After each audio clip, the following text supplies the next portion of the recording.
What that means is they want her to acquit herself by addressing yung mga charges against her, whatever the charges, harapin niya, and address these points, yung whatever the points raised by the impeachment.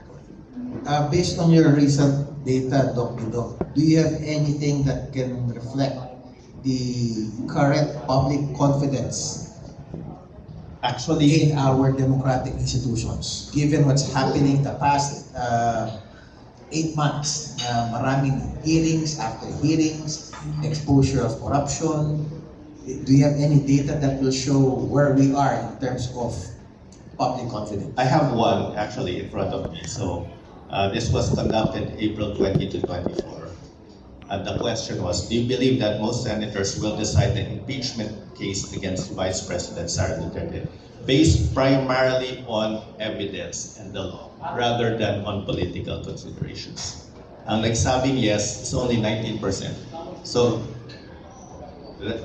that's the level of confidence that they have that the Senate will base their decision on evidence. Ang nagsabing no is 32%, meaning they think it will be political or something else. And 49% are undecided, to be fair. So is that surprising? Again, can you please expound on those numbers, Doc Guido? I don't want to interpret it my way, Right. pero based on these numbers, what can you say about how Filipinos think about the process?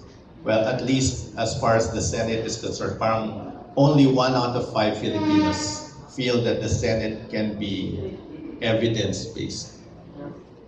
Only 1 out of 5. 3 out of 10 feel that the Senate will decide on political considerations. So, mas marami yung nagsasabi na ang political magiging political yan. It will be a political show rather than evidence-based. And given that if you say 3 out of 10, Doc Guido, na 3 out of 10 will be more of a political decision, mukhang we are getting towards a decision of acquittal or conviction. If it's political, well, I'm a data scientist, so if we're counting the number of senators who will vote for acquittal, and based on the presiding senator, Cheese Escudera's statement, they will need 16 votes to impeach the vice president. Based on that, my sense is it will be acquittal. But it's not a prediction, it's just my sense as of now. But it can change. This is not a prediction. It can change. I mean, a lot of things can happen. Yes. But based on the data now, parang ganon, Doc Guido, no? But you said 49% were undecided, so parang pwede pang mag-iba yung perspective ng ordinaryong mamamayang Pilipino. Tama Yes. po ba yun? Tama yan. Okay. Admiral Roy, welcome again. Nice to see you here. Thank you. Thank you, sir. Thank you. Thank you, attorney. Thank you for having me back again. Yes. Knowing that the AFP monitors both internal and external threats, sa tingin mo ba, Admiral Roy, there will be an impact if in case the impeachment proceedings in the Senate will be unnecessarily long dun sa ating internal and external national security? Alam mo, yung AFP has come a long way from the AFP na naabutan ninyo to where we are today. I would like to say that we are more professional, we have learned our lessons, and we are proud to say that we are professionals even as reflected in the survey results. 83%, 89% support the AFP, they believe we're on the right track, our stand, etc. So these are figures that do not lie. Secondly, we have been through more divisive, politically divisive events in the recent past. Na yung AFP ay nanatiling professional at kumikit lang. So I would like to say, number 3, whatever comes out of this, even if this is a long drawn out political process, the AFP will maintain its professionalism. We will not dip our fingers, and we have heard the Chief of Staff, General Browner, mention this many times. We respect the political process, and we are here just to observe and to support the PNP for any law enforcement operations that they may require. It will not impact into the AFP whatever the results, or whether it is short-lived or a drawn-out impeachment process. So in terms of internal stability, Admiral Roy, lumalabas ba sa monitoring ninyo na wala naman sigurong destabilization within the military or within our country na mangyayari kung sakasakaling mapapatagal o mahihirapan o magkakaroon lang ng hindi magandang pangyayari sa Senate? Yes, walang mangyayari. We have been through different rallies, mass protest actions. We have been through different incidents, investigations, flood control, etc.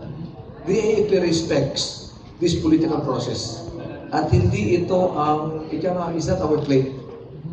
So it's a different branch of government. We support them, we respect them.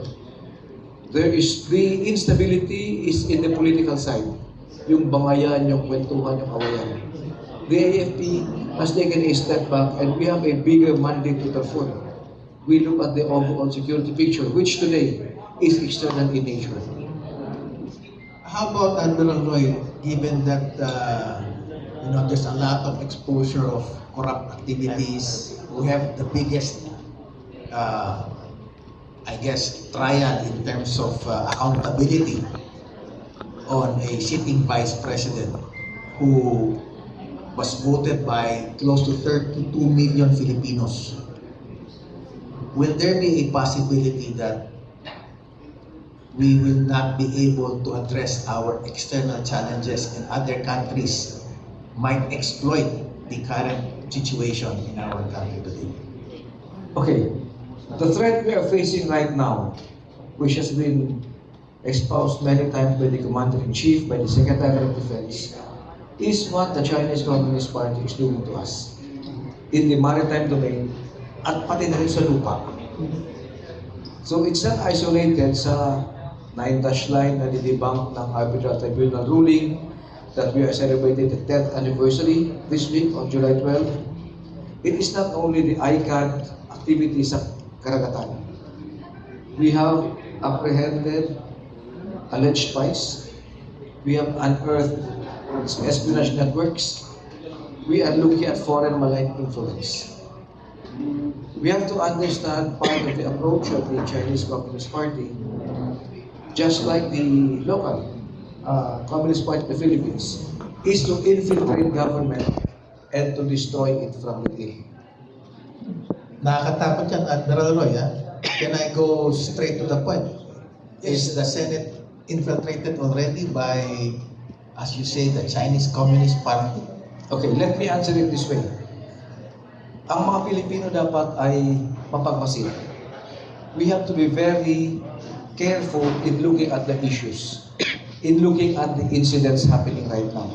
Because for all we know, baka ito ay hand-in-glove approach ng Chinese Communist Party para pagsabong-sabungin ang Pilipino at makalimutan natin ang mas malaking security picture, which is what they are doing to us.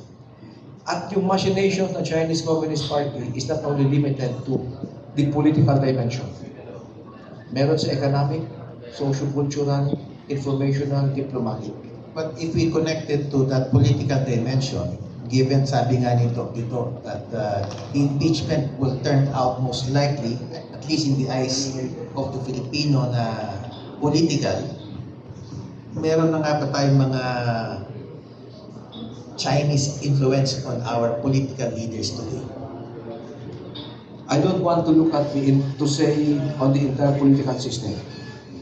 What we should look out for is Filipinos, whether a private citizen or in a position, corporate or government, who are espousing the narrative of the Chinese Communist Party.